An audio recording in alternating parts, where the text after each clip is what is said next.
Mêrdîna ku ziman û baweriyên cuda tê de hene, rojnameyeke 5 zimanî destboşanê kir.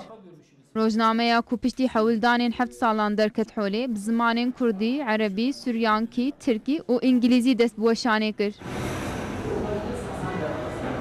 Zimanê ku em pê weşanê dikin, ev ziman xwe di Mêrdînê de hene, Suryanî jî berê hene, Ereb jî hene û Kurd xwe yani Piraniya Mêrdîn û wilayeta Mêrdînê, parêzgeha Mêrdînê mesela Kurdin û em dizanin ku Tirk jî li vir hene.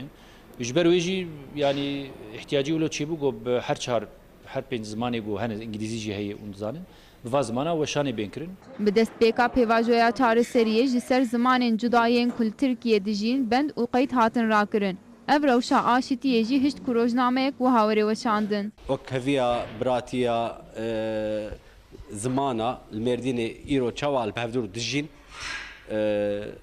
ev xesta jî kêleka hevdû de dîroka xwe, kültura xwe, şaiya xwe dinivîsin û dixwînin.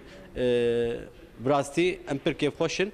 Rojnameya ku bangî hemû netew û olên li Mêrdînê dike, bi navê Mêrdînê tê weşandin û di hefteyan de wê carekê bêçap kirin. û em hevdû qebûl dikin gelek tiştê me jî dişibin hevdû me gotin ji hev deyn kirine me ji alî çandî ji alî kulturî de jî gelek mînakê me wek hevin gelekî müzîka me û govendê me û tiştê me dişibin hevdû ê zimanê me jî nêzîkî hevê ma çi xweştir heye got rojnamakê de televizyonekê de ev ziman bên nivîsandin bê peyvandin ez bawerim ev zengîniya Mêrdînê dewlemendiya Mêrdînê nîşan dide yani.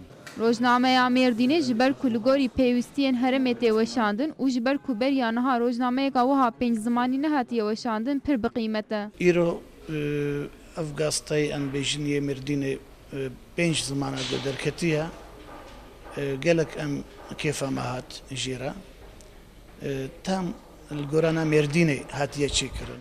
Ji ber ku turîst jî tên Mêrdînê wek zimanê pêncem zimanê İngilîzî di rojnameyê de cihê xwe digire.